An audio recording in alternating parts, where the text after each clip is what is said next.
This podcast is sponsored by Propertymark, the professional body and regulator for estate and letting agents, commercial property agents and auctioneers. Search Propertymark Protection to find an expert who understands your local property market.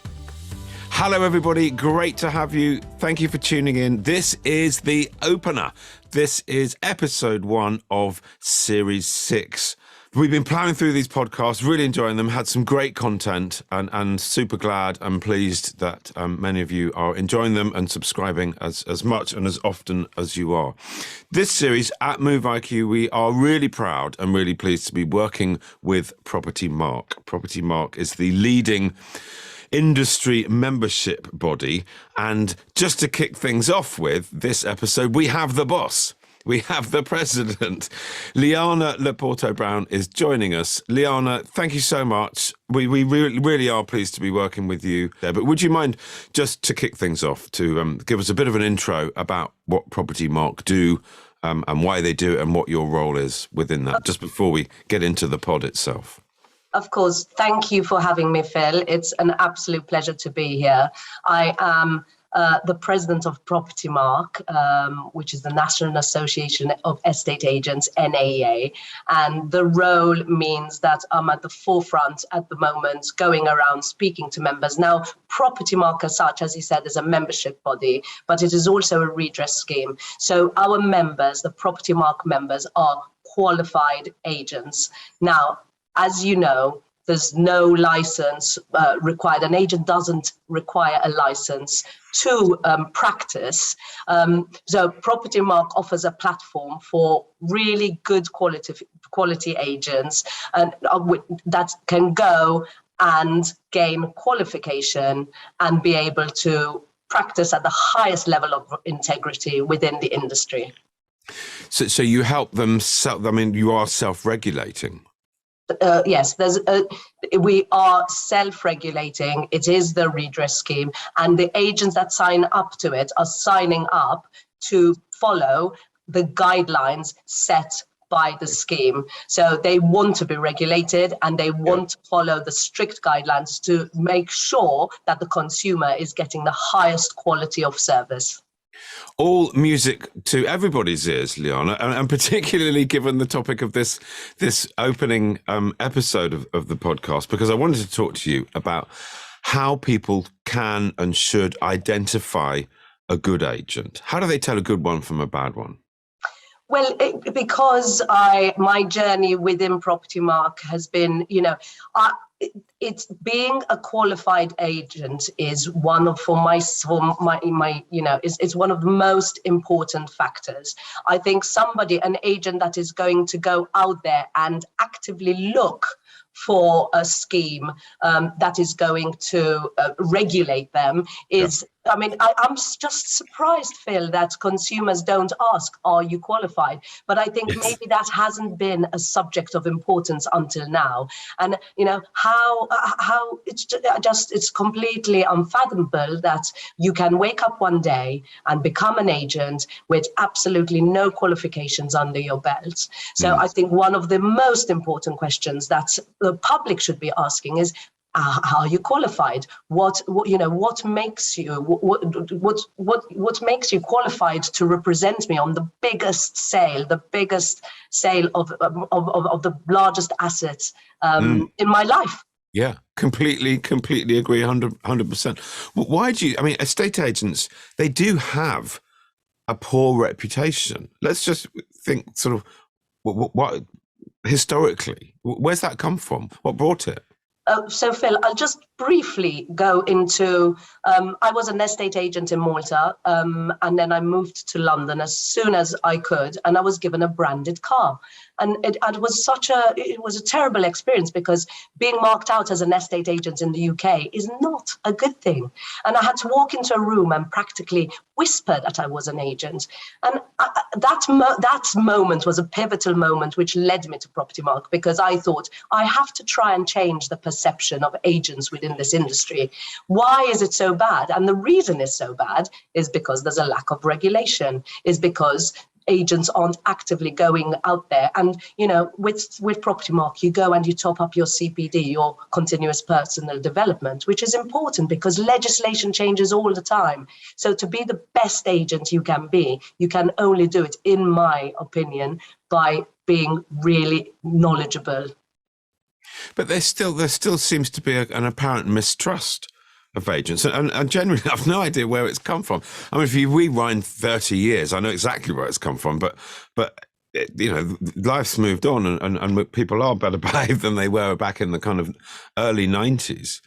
And there's some fantastic agents out there, but still there is a sort of just a thought of mistrust. People don't like estate agents. And as you said, in Malta, you know, it's not the same in other parts of the world. It's not the same in America. It's not the same in Australia.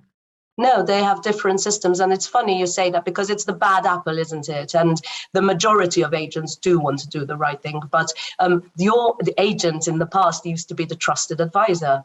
And Yes. that reputation quickly changed. And, you know, the rogue agents unfortunately tarnished the reputation of all the agents within the industry. And that's why it's so important that there's this joint effort to standardize it, to make sure that the people that are practicing within our industry are doing it and they know what they're doing and they know their stuff and they're masters of their trade, rather than just deciding, I like property, I'll give it a go. And you know, most agents fall into it. Again, I'm so passionate about contributing to agents wanting to become estate agents because it's a fantastic career and I absolutely love it, for one.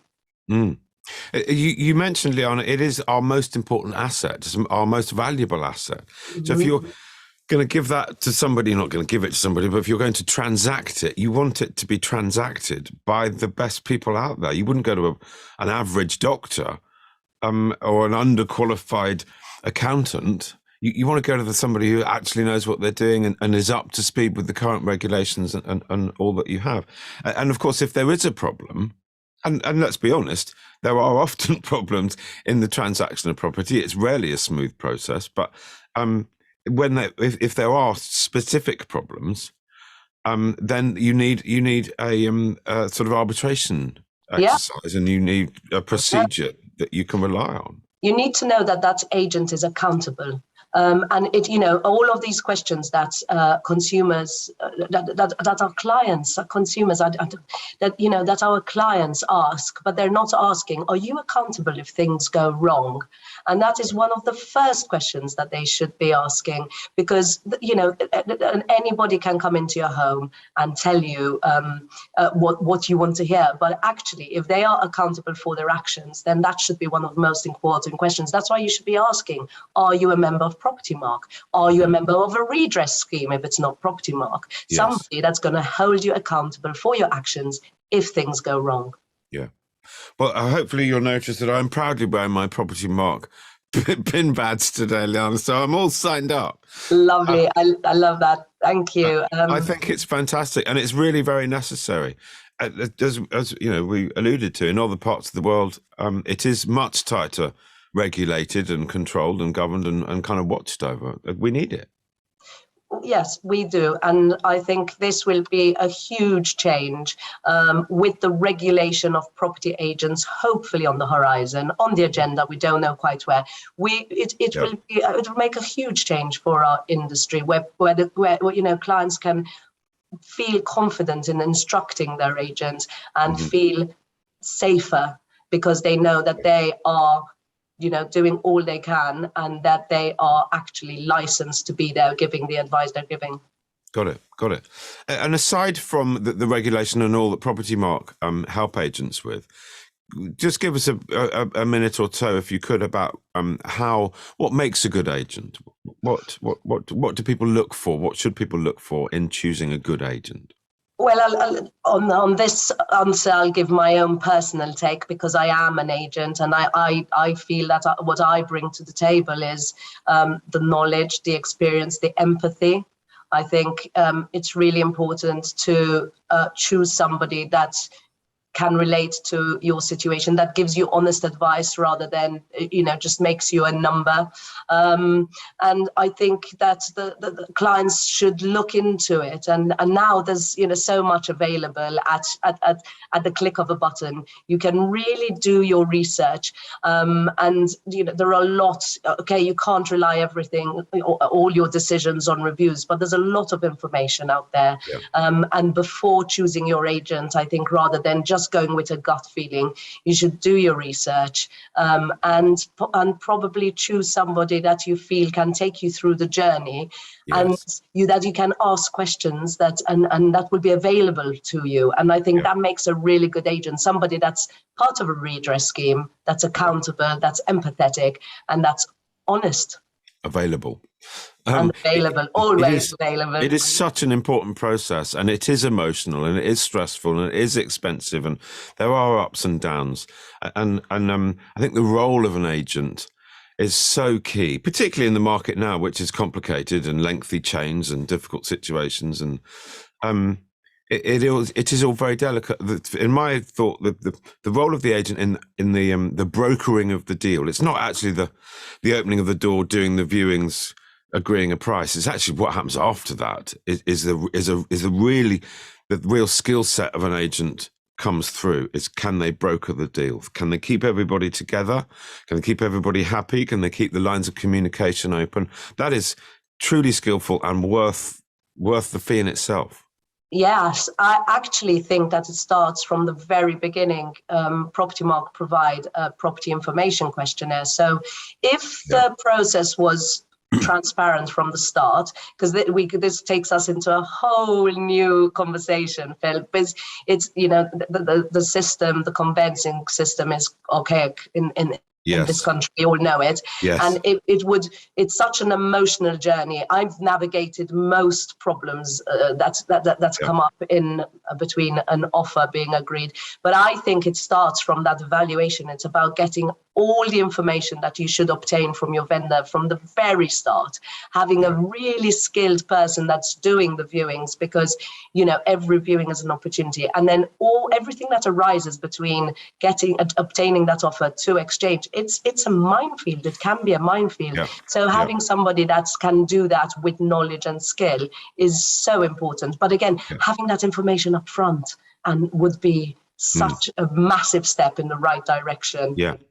We're going to talk later in the series, Liana, about speeding up the process and looking forward to what the future might look like, and sort of gaining efficiencies and that kind of thing. But just to wrap up, if you could, just top 3 things to look for when identifying a good estate agent. Look for the PIN badge, which I'm wearing, which shows membership of Propertymark and all that brings. A couple of other things, if you could. Yeah, I would, the marketing, and possibly now we're moving into a new era of marketing where agents video is the new format, the new way of communication. So if your agent isn't offering video viewings, video valuations, or just generally advertising on all other social media channels and just putting it on portals or relying on portals, then I would suggest that it's something that you should possibly reconsider. And again, I'll go back to the reviews, because I think that the reputation that the agent has is hugely important. Okay. Liana, great to talk with you, and I'm hoping I can persuade you to come back on the pod, because we love you at Move IQ, and we're really excited about what the future holds. Thank you so much. Thank you for having me. Great to talk to you. It's lovely to be here. Thank you, Phil.